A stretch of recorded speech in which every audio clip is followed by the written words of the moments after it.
Assalamualaikum dan selamat sejahtera. Baik, sebelum kita ke videonya seterusnya, sila subscribe channel ini jika ia memberi manfaat kepada kamu dan orang lain.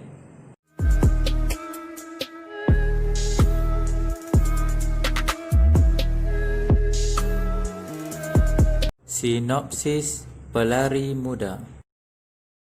Novel ini menceritakan kisah Kamarul, iaitu murid tingkatan 5 yang berbakat dalam bidang olahraga.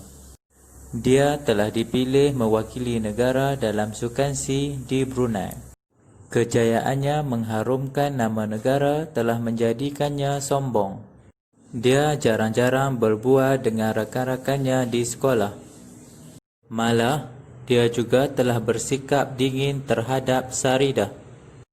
Ekoran perubahan sikapnya itu, Kamarul mula tidak hadir atau datang lewat ke latihan pusat kem olahraga kebangsaan. Dia terlalu yakin akan latihannya sendiri.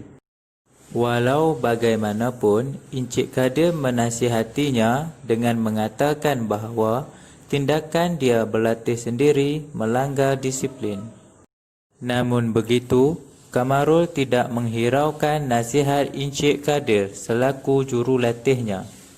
Malah, dia bersikap kasar terhadap Encik Kadir dengan melemparkan pingat yang telah diberikan oleh jurulatihnya itu sebagai pembakar semangat.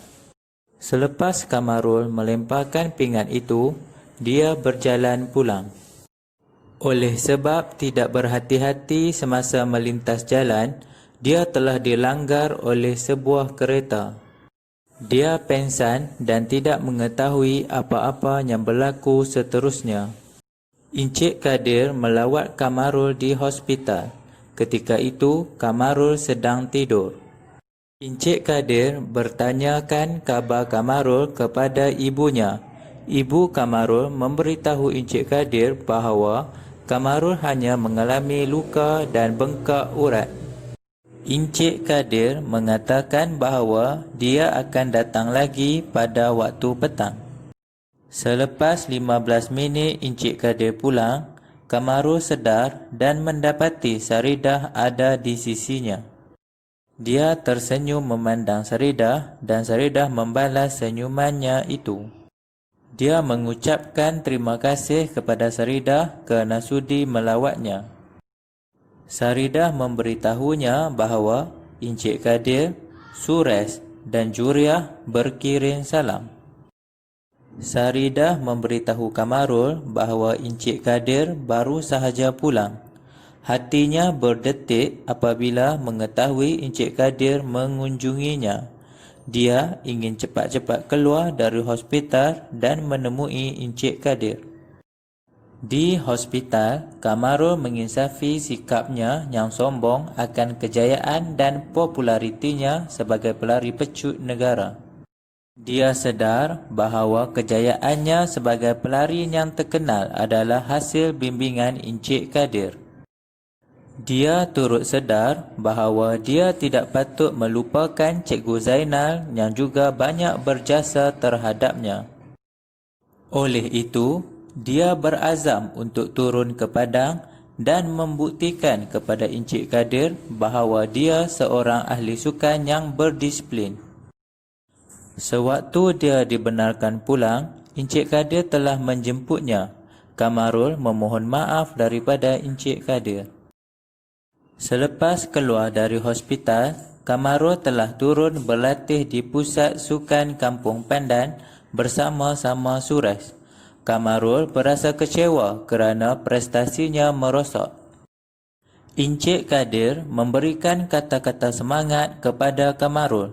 Sewaktu Kamarul berada di dalam biliknya, dia melihat gambar jago-jago pelari pecut luar negara. Dia melihat catatan masa yang pernah dibuatnya sebelum ini.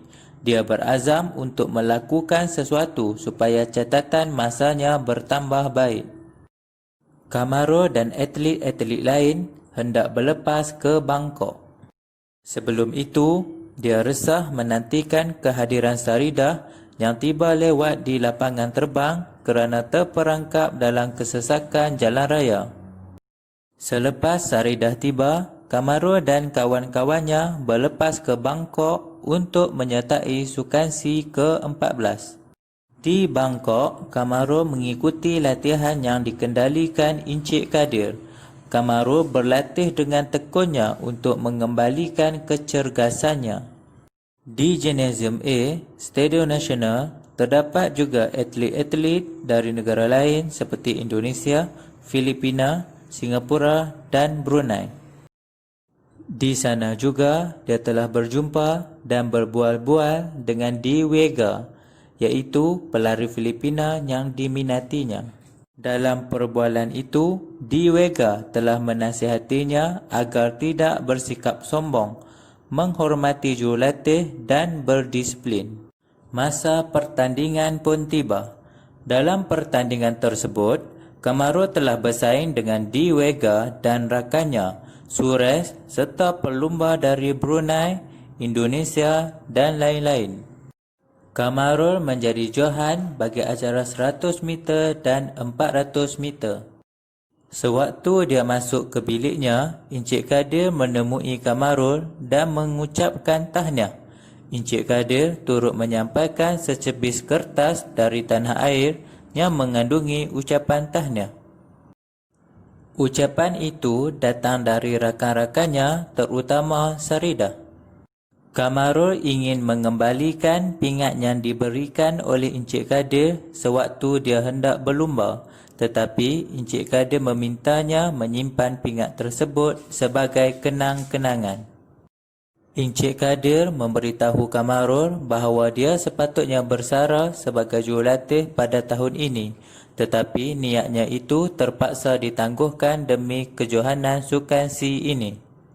Encik Kadir memberitahu Kamarul bahawa dia telah berjaya membawa Kamarul ke tahap yang membanggakannya. Kamarul tidak menyangka bahawa Encik Kadir akan bersara sebagai jurulatih. Kejohanan sukan C ke-14 pun tamat. Sebelum pulang ke tanah air, Kamarul sempat bertemu dengan Di Wega dan memberinya hadiah.